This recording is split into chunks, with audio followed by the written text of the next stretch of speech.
एकादशी है, बेशक व्रती ना रह रहे पर एकादशी के दिन में सोए रहे ना है और उल्टी सूदी चीजें जैसे प्याज लहसुन है खाई रहे, बहुत से खाते बहुत से खा रहे, मगर कोई बुरी चीज ना है। मगर इसे 3 दिन न खाए, दशमी एकादशी और द्वादशी इन तीनों खाए, और मसूर की दाल 3 दिन तक न खाए। दशमी को और एकादशी को और द्वादशी को 3 दिन मसूर की दाल नहीं खानी चाहिए। जो नियमन नहीं कर ले भले ही बढ़ती न रहे, और एकादशी कथा सुना, एकादशी के दिन सोवे नहीं दोपहरिया में, वो इतना बाय पूरा फल मिलता है। और नियमन कर पावे ज्यादा नियमन कर पावे और फिर वो मर्यादा में रह के थोड़ा बहुत खान पान पे ही रोक कर ले तो वो बहुत बड़ा पुण्य। बोला एकादशी मैया की जय। आषाढ़ द्वितीय एकादशी को नाम है देवसैनी एकादशी।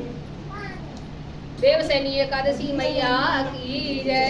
श्री कृष्ण भगवान बोले, हे धर्मात्माओं, मैं श्रेष्ठ युधिष्ठिर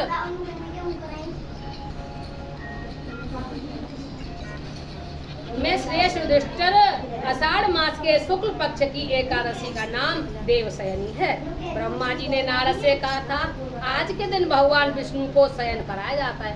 आज के दिन भगवान विष्णु सोंगे और 4 महीना तक, आज एकादशी को सोए के देवठान वाले दिन कितना देवठान देव उठ गए, वासना कार्तिक तृतीय एकादशी को जगेंगे और आज सो रहे तो सबन निमाल में 4 महीना तक जिससे वैसे ब्याह शादी के मुंडन संस्कार के गृह प्रवेश के काम आज से रोक लगेगी और देवठान के दिन शुरू होंगे। देवशयनी एकादशी का नाम आषाढ़ मास शुक्ल पक्ष एकादशी। नारद ने कहा था, आज के दिन भगवान विष्णु को शयन कराया जाता है। कार्तिक शुक्ल एकादशी को जगाते हैं। चतुर्मास का व्रत आज से ही किया जाता है। एकादशी से प्रारंभ होता है। जो मनुष्य ब्रह्मचर्य का पालन कर चतुर्मास का व्रत करते हुए भगवान विष्णु को प्रिय होते हैं, शिवलोक में उनकी पूजा होती है। सर्व देवता उन्हें नमस्कार करते, उन्हें देवता नमस्कार करते हैं। सवरे नेम कल्ले वाय और सवरे न करे कछु कछु नेम जो है सकता है, ऐसा नेम न करे बातें घर लड़ाई हो, ऐसे नेम करे घर में प्यारू रहे और नेमू है जाए श्याप मर जाए और लाटू टूटवे ते बच जाए। तो बहुत से नेम ऐसे तो उनमें कोई कर्म बाधा ना होती। शिवलोक में पूजा और होती है। सर्व देवता भी उन्हें नमस्कार करते हैं। चंद्रायण कठिन व्रत भी यही चतुर्मास में के व्रती को समाप्ति के समय करना चाहिए। ब्राह्मणों को भोजन दक्षिणा से प्रसन्न करें। गौ का दान कर सके तो उत्तम है, नहीं तो गर्म वस्त्र का दान अवश्य करें। और तिल के साथ मिलाकर जो स्वर्ण दान करते वो भोग मोक्ष दोनों को प्राप्त करते हैं। गरीबों अब कोई नहीं के सोनो कहाँ थे, सोनो बाबा के बोले, मगर तिल दान करवेते तिल गुड़ मिला के दान करो जा तो वो को सोने को 10वां भाग मिलता है। गरीबों के लिए गोपी चंदन के दान और कहते गोपी चंदन जो चंदन की डिब्बी आवत का चंदन दान करवेते हो पूरा फल मिलता है। तो सब चीज के थोड़े थोड़े मतलब भाव पूरा होना चाहिए।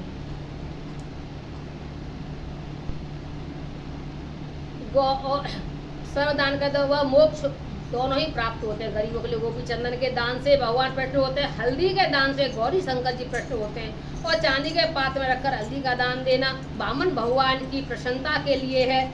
ब्राह्मणों को दही चावल का भोजन कराना चाहिए। चतुर्मास में जो एक बार भोजन करते हैं वह स्वर्ग को जाते हैं। इस व्रत में जो तथा चावल आदि गरीबों को खिलाने से वह स्वर्ग को जाते हैं। अब एकादशी के महत्व की एक पौराणिक कथा कहता हूँ। अब तक तो नेम बताए, अब कथा है। सूर्य वंश में मानदाता राजा प्रसिद्ध सत्यवादी अयोध्यापुरी में राज करते थे। एक समय उनके राज्य में अकाल पड़ गया। प्रजा दुखी होकर भूख से मरने लगी। हवनाद शुभ कर्म बंद हो गए। राजा को कष्ट हुआ। इसी चिंता में राजा वन को चला गया। अंगिरा ऋषि के आश्रम में जाकर कहने लगा, हे सप्तऋषियों में श्रेष्ठ अंगिरा जी, मैं आपकी शरण में आया हूँ। राजा के पापों से प्रजा को दुख मिलता है और मैंने अपने जीवन में किसी प्रकार का कोई पाप नहीं किया। आप दृढ़ दृष्टि से देखकर कहो अकाल क्यों पड़ गया है। उनके मैंने कोई ऐसा पाप ना करो। राजा पापी हो तो का तो प्रजा दुखी रहते हैं, फिर अकाल कैसे पड़ो, मैंने कोई पाप तो करो ना है।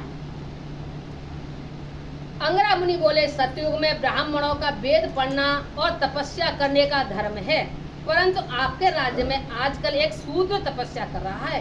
शूद्र को मारने से कोई दोष दूर हो जाएगा, प्रजा सुख पाएगी। मानधाता बोले, मैं उस निरपराध तपस्या करने वाले शूद्र को नहीं मारूंगा।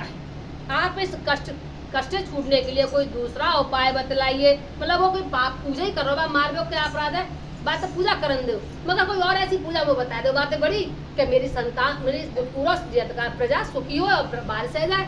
जितो जा तो न कर पाऊंगा, पर और कोई उपाय बताओ, वो दूसरा उपाय बताएंगे। छूटने का कोई सुगम उपाय बतलाइए। ऋषि राजा से बोले, मैं आपको सुगम उपाय बतलाता हूँ। मोक्ष तथा भोग तथा मोक्ष देने वाली देवशयनी एकादशी है, इसका विधि पूर्वक व्रत करो। उसके प्रभाव से चतुर्मास तक वर्षा होती रहेगी। 4 महीना, 4 महीना की वर्षा, 4 महीने जाके व्रत वर्षा होगी। एक एकादशी का व्रत सिद्धियों को देने वाला तथा उपद्रवों को शांत करने वाला है। और 24 एकादशी तो होते द्वय पुरुषोत्तम मास के 30 साल पत्ते।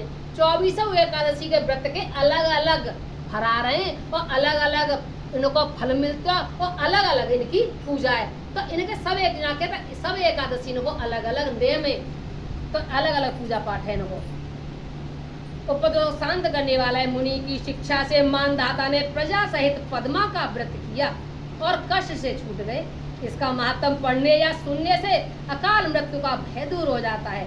आज के दिन तुलसी का बीज पृथ्वी या गमले में बोया जाता है, जो महापुण्य को प्राप्त होता है। तुलसी की पावन से भी यमदूत भाग जाते हैं। जिनके कंठ में तुलसी माला सुशोभित है, उसका धन्य जीवन समझना चाहिए।